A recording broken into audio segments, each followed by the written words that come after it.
étudiants, bonjour. Le cours d'aujourd'hui portera sur une synthèse de la linguistique moderne présentée par Ferdinand de Saussure. Nous allons voir dans cette séance quelles sont les grandes orientations de cette théorie et quels sont les concepts fondamentaux de la linguistique présentée par Ferdinand de Saussure. Le plan de cette séquence se présente comme suit. Nous allons commencer par une définition de la linguistique.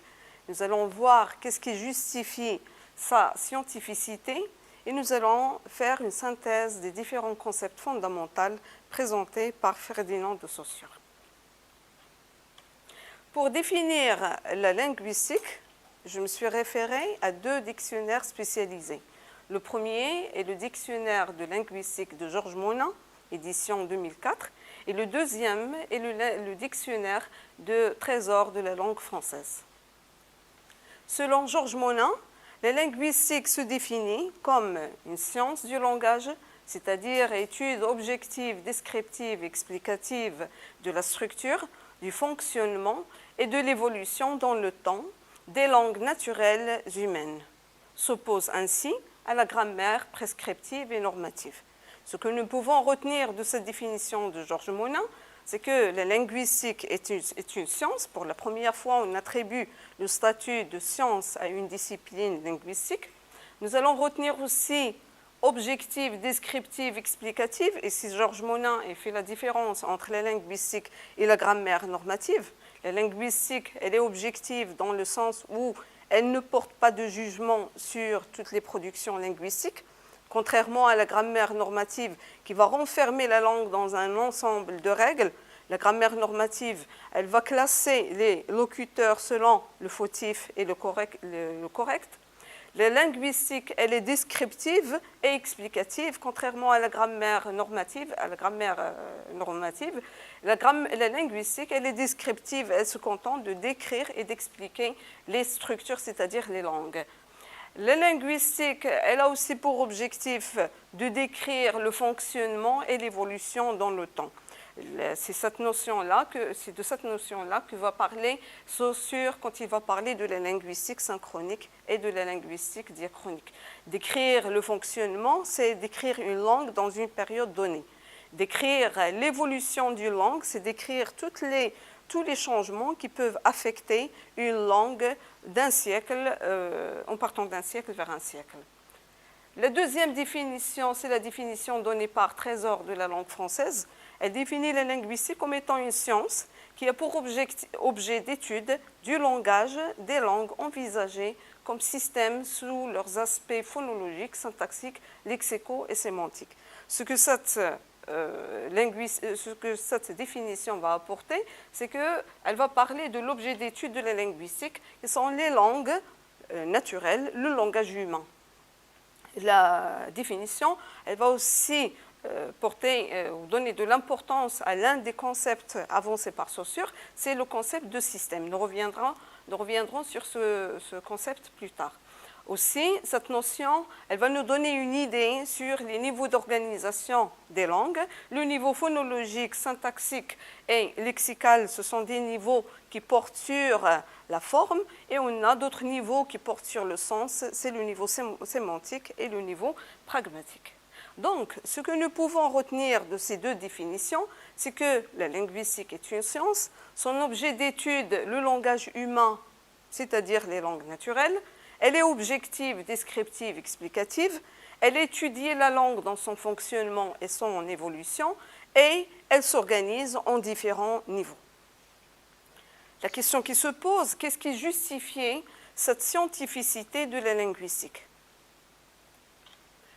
Tout simplement parce que la linguistique, comme les sciences exactes, elle va suivre des démarches comme des démarches scientifiques qui se résument sur l'observation. On a besoin d'un échantillon, on va procéder à l'observation, on va émettre des hypothèses, on va analyser, on va expliquer et on va sortir avec des résultats qu'on va généraliser.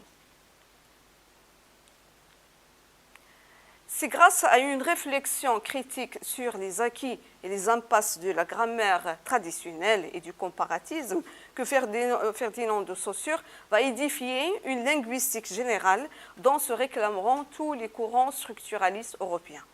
Saussure va reprocher à la grammaire traditionnelle et à la philologie le fait qu'elle s'intéresse à la langue pour autre chose. C'est-à-dire, contrairement à la linguistique, on ne s'intéresse pas à la langue pour elle-même et en elle-même, mais on s'intéresse, par exemple dans le cas de la philologie, on s'intéresse à la langue pour étudier des textes d'autres civilisations, pour avoir une idée sur tout ce qui est système politique, tout ce qui est système économique, etc. Nous allons passer maintenant à un exposé des différents concepts fondamentaux de la linguistique moderne. Ferdinand de Saussure a attaché son nom à la naissance de la linguistique moderne européenne. Ferdinand de Saussure était professeur à l'Université de Genève, il était professeur de linguistique générale, et après son décès, ses étudiants ont publié son cours dans une œuvre qu'ils ont intitulée « Cours de linguistique générale ». Dans ce livre de cours de linguistique générale, Saussure il a défini avec rigueur la linguistique, il a défini ou précisé sa place parmi les sciences et il a il a précisé son objet d'étude et ses méthodes. Alors, avant d'exposer tous ces concepts avancés dans le cours de linguistique générale, nous allons commencer par donner une idée sur les orientations qui encadrent ce cours. La première orientation, c'est la linguistique, est une science descriptive. Comme je l'ai dit précédemment, la linguistique moderne a été édifiée par Saussure sur la base des réflexions critiques qu'il a faites à la grammaire traditionnelle, normative et prescriptive. La deuxième orientation, c'est que la linguistique, elle affirme la priorité de l'oral sur l'écrit, contrairement à la grammaire traditionnelle qui va donner de l'importance à l'écrit. La grammaire traditionnelle, elle va privilégier la norme linguistique selon les auteurs classiques ou selon les savants. La linguistique moderne va donner plus la priorité à l'oral et l'écrit va occuper un rôle second. Pourquoi? Parce que Saussure Saussure va justifier ce point de vue en disant que la parole elle est plus ancienne et plus répandue que l'écriture. La parole, les langues orales ont précédé les langues écrites. C'est le premier argument qui va avancer. Le deuxième, c'est que les systèmes d'écriture connus sont manifestement fondés sur les unités de la langue parlée. C'est-à-dire que l'alphabet, c'est d'abord un son. Et donc, c'est l'oral qui précède l'écrit. La troisième orientation du cours de linguistique générale, c'est que la linguistique fait partie de la science générale des systèmes de signes aux sémiologies. La sémiologie, c'est une science qui s'occupe de tous les signes linguistiques ou pas. Dans la sémiologie, on va étudier les signes linguistiques, mais on va étudier aussi les signes gestuels, les signes artistiques, etc. Donc c'est une science générale qui va englober tous les signes. Pour Saussure, puisque le signe linguistique fait partie de ces signes, et donc la linguistique va faire partie d'une branche mère qui est la sémiologie. C'est une idée que les structuralistes et les courants qui vont s'inspirer de la théorie de Saussure vont contester. Alors maintenant, nous allons passer à une synthèse des différents concepts avancés par Saussure. Le premier concept, c'est la différence qu'il a faite entre langage, langue et parole. Selon Saussure, le langage, il le définit comme étant la faculté chez l'être humain de constituer des codes, les langues, pour communiquer. C'est-à-dire que le langage il est universel, il est inné. Nous venons au monde avec cette faculté de pouvoir communiquer. Après, ça dépend de la communauté où on apprend cette langue. Donc on vient au monde, c'est psychique, si on veut, c'est cette faculté psychique chez les êtres humains de vouloir apprendre et communiquer, c'est-à-dire de constituer des codes. La langue, par contre, est un produit purement social. Il le définit comme étant le code commun à tous les membres d'une communauté linguistique. La langue, elle est acquise, elle est sociale. La langue, on l'apprend dans une communauté linguistique. Si on est dans une communauté française, on va parler français. La parole, par contre, c'est l'utilisation que les membres d'une communauté font de la langue et qui peut être différente d'un locuteur à l'autre. Dans une communauté linguistique, on a une langue, on va prendre l'exemple de la langue française, ça c'est la langue. Maintenant, la parole, c'est comment je vais utiliser la langue sur le plan personnel, individuel. C'est-à-dire que cette parole, elle va pas être la même en passant d'un individu à l'autre. Tout dépend, par exemple, du rythme. Il y a des gens qui parlent plus rapidement que d'autres. Ça dépend aussi de la prononciation. On ne prononce pas un mot de la même façon en nord et on n'a pas la même prononciation d'un mot au nord ou au sud. Les mots utilisés, les mots que les personnes instruites utilisent, ils sont différents des mots que les personnes non instruites utilisent. Les actes de parole, on va prendre un exemple, saluer, un acte de parole, l'acte de parole, saluer. Il y en a qui vont dire salut, il y en a qui vont dire bonjour. Donc ça, c'est la parole. La parole, c'est l'utilisation individuelle qu'on va faire d'une langue. Donc on va dire que la parole, elle est individuelle. Voilà donc la différence que Saussure va faire entre le langage, langue et parole. Donc on a dit que le langage, il est inné et universel. La langue, elle est sociale et la parole, elle est individuelle. Saussure va ajouter aussi le fait que la parole permet à la langue d'évoluer. Une langue qu'on ne parle plus, c'est une langue morte. Donc, la parole, c'est la parole qui va permettre à la langue d'évoluer. Je vais donner un exemple. L'arabe classique, c'est une langue morte, parce qu'on continue à l'écrire, mais on ne le parle pas. Je prends le latin est une langue morte, parce qu'on va l'enseigner, par exemple, dans les universités françaises, mais on ne la parle pas. Donc, c'est la parole qui fait évoluer la langue.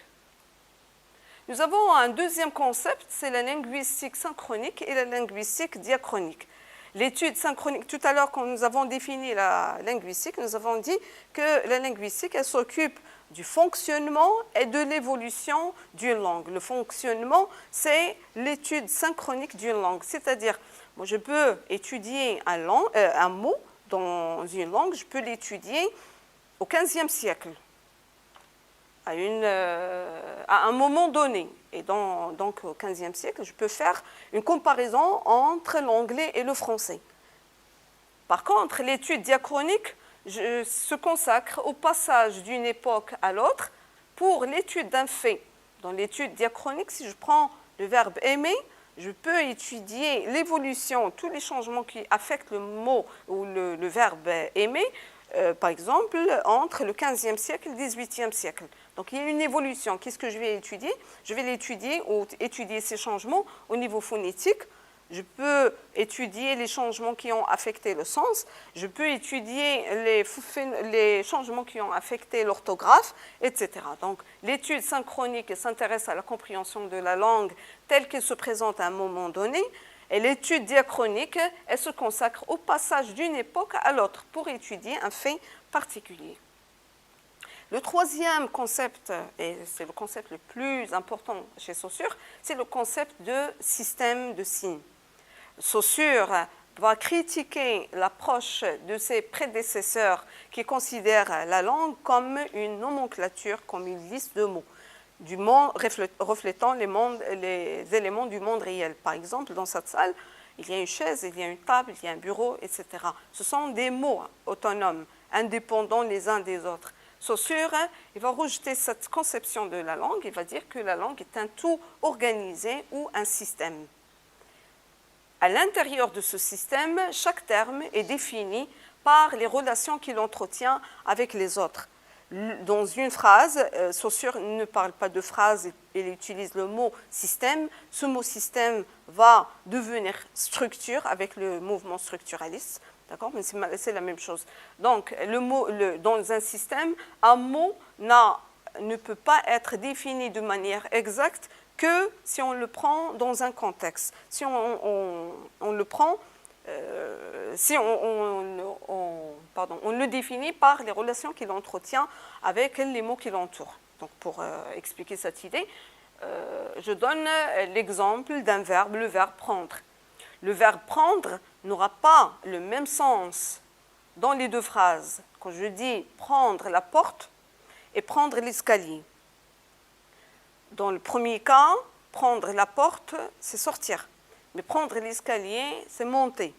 Donc le verbe prendre n'a pas le même sens dans les deux phrases parce que c'est le contexte qui va lui donner une définition précise. C'est ça l'idée que présente Saussure ou que défend Saussure. Le quatrième concept dont on va parler, ce sont les deux faces d'un signe. Un signe linguistique a deux faces. Il a un signifiant et un signifié.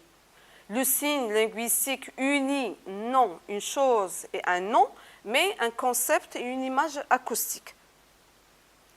Par exemple, quand je dis le mot chat, donc je ne dis pas mot, mais je dis signe, le signe chat, dans ma tête, dans mon esprit, l'idée que j'ai, c'est ce que je vois, c'est un animal, un mammifère à quatre pattes. C'est le signifié. Le signifiant, c'est le mot que je prononce. C'est le graphème ou le son du mot chat. Donc, le signifiant, c'est le graphème, c'est le son, et le signifié, c'est l'image que je me fais dans mon esprit. Donc, le signe linguistique unit non, une chose et un nom, mais un concept et une image acoustique. Donc, le signifié, c'est le concept, et le signifiant, c'est l'image acoustique. Je prends un exemple, une phrase. Un vol a été commis tard dans la nuit. Donc, les deux faces du signe vol, le vol, c'est le signe. Il a un signifiant, un signifié. Le signifiant, c'est comment j'écris vol, c'est le graphème. Ou alors, comment je prononce, c'est le son. Et le signifié, c'est l'action par laquelle on s'approprie quelque chose qui ne nous appartient pas. Le signe linguistique, il a trois caractères. Il est arbitraire, il est immutable et il est linéaire. Le signe linguistique est arbitraire, c'est-à-dire, je reprends l'exemple de l'animal chat. Donc, l'idée que j'ai dans mon esprit, c'est cet animal à quatre pattes, ce mammifère à quatre pattes, et le mot que je prononce ou que j'écris, c'est le mot chat. Logiquement, il n'y a aucune relation entre le concept et le son ou le graphème. C'est une relation arbitraire. Elle est conventionnelle, c'est-à-dire que ce sont les membres de la société qui se sont mis d'accord pour appeler cet animal un chat. Donc, on dit que cette relation elle est arbitraire, elle est immotivée et elle est conventionnelle. Maintenant, passons au caractère immutable du signe linguistique. Le sujet parlant n'ayant aucune possibilité dans le choix de la forme. C'est-à-dire que tous les signes qu'on a, le signifiant qu'on a donné à ces signifiés, c'est la société qui nous les a imposés. Par exemple, je prends le mot ordinateur. Je ne peux pas changer ce mot ordinateur et donner un autre mot. C'est la société, peut-être que dans une dizaine d'années, la société va décider de changer le mot ordinateur et va appeler cet objet autre chose. Mais c'est la société qui impose les signes dans la société. Un autre mot, le mot français maison, il a toujours existé. Elle existera encore pendant quelques années. La linéarité, le caractère linéaire du signe linguistique, c'est que le signifiant du signe, je parle ici du signifiant, c'est une suite de mots. C'est une suite de mots. On ne peut pas prononcer deux unités en même temps, on ne peut pas prononcer deux sons en même temps. La valeur du signe, j'en ai parlé tout à l'heure, quand j'ai dit le mot n'a aucune valeur s'il est pris de façon indépendante de la phrase. Il doit être dans une phrase pour que les mots qui l'entourent, c'est pour cela que le mot va prendre un sens beaucoup plus précis. Si je prends le mot cheval, n'a aucune valeur si je ne le mets pas en opposition aux autres mots de la même famille, si je ne le mets pas en opposition au jument, à l'étalon ou au poulain. Donc c'est cette opposition qui va donner une définition précise du mot cheval. Et enfin, on termine avec l'axe syntagmatique ou les rapports syntagmatiques et les rapports paradigmatiques.